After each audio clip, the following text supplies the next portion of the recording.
I've been hearing them say that LA is a city of stars, but nowadays LA is looking like a show. It's like a city of shadows. You got LeBron gambling on his last year, high stakes cap juggling, and you got the Clippers buried in a massive federal style investigation. And guess what? It's over a 28 million no-show deal for Kawhi. And now look, you got the big wigs running around with their heads cut off. So now the league is holding its breath. Now, is this the end of the super team era? Because if y'all remember, LeBron really started this super team era. Remember back in the day when he first left Cleveland? I'm sorry, remember after he left Cleveland? And then he stacked his team up? Everybody hated LeBron. They feel like he was building a mechanical machine. And after that, you saw the game transition to a way that started causing people to take teams differently.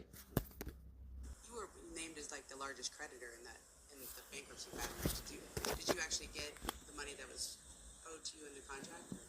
No. So let's break it down like a baby. The NBA is investigating a deal where Kawhi Leonard, he was paid $28 million by a company called Aspiration.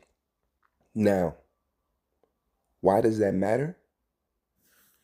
I'm going to show y'all right now, because Aspiration, not only is Aspiration a third-party company, but the league thinks this was a no-show type of job. So Kawhi got paid $28 million to do nothing. No real commercials, no real work. And that's when the naysayers came in. That's when the haters started coming.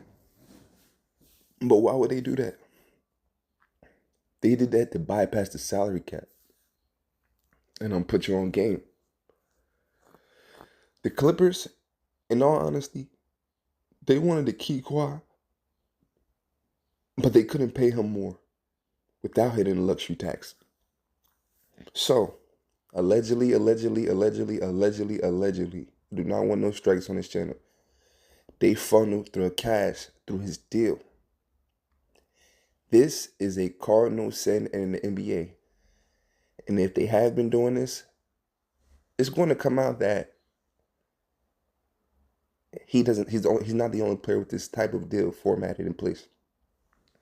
Now, if the league proves it, they don't just get a fine, but they could lose draft picks for a decade, then void Kawhi's contract, and basically nuke the franchise.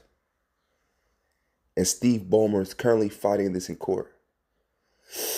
Yikes. But the paper trail, I'm going to be real with y'all, it's really, really not looking too good. This is not looking good at all. Now, peep the Lakers. They're not doing exactly what the Clippers did. But it's not hard to tell they are playing a game called the Second Apron. So, think of the Second Apron like a high security prison for NBA teams. If you spend too much of your money, then you get locked in, right?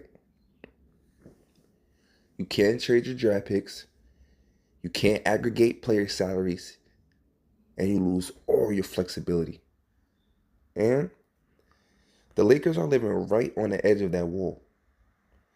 They're juggling LeBron and Luka Doncic's massive contracts. They're trying to keep a competitive roster around them without triggering these brutal penalties. And they're cutting corners. They're signing guys on cheap one-year deals and just hoping that the math doesn't implode. It's like playing Jenga, literally with 500 million. So that leads me to this. The desperation aspect. Why are they doing it? Why are they both acting like this? Well, from what we all can see, the NBA is nothing like it used to be back in the day. It has definitely changed. The old rules say pay the tax, buy the ring. Now, the new rules, if you spend too much, you're dead. So now, the Lakers are terrified that if they don't give LeBron a championship roster right now, he's gone. And that's a whole nother conversation in itself. The Clippers were terrified that if they didn't keep Kawhi, the whole project was a failure. Both teams hit a wall where they just couldn't afford to be honest anymore, if I'm being straightforward with you. They felt like they had to cheat to stay relevant. And that's what you call basketball. It's not about basketball anymore. It's about corporate survival. So, you got one team waiting for the hammer of justice to drop, and then you got another team praying their financial math doesn't blow up in their faces.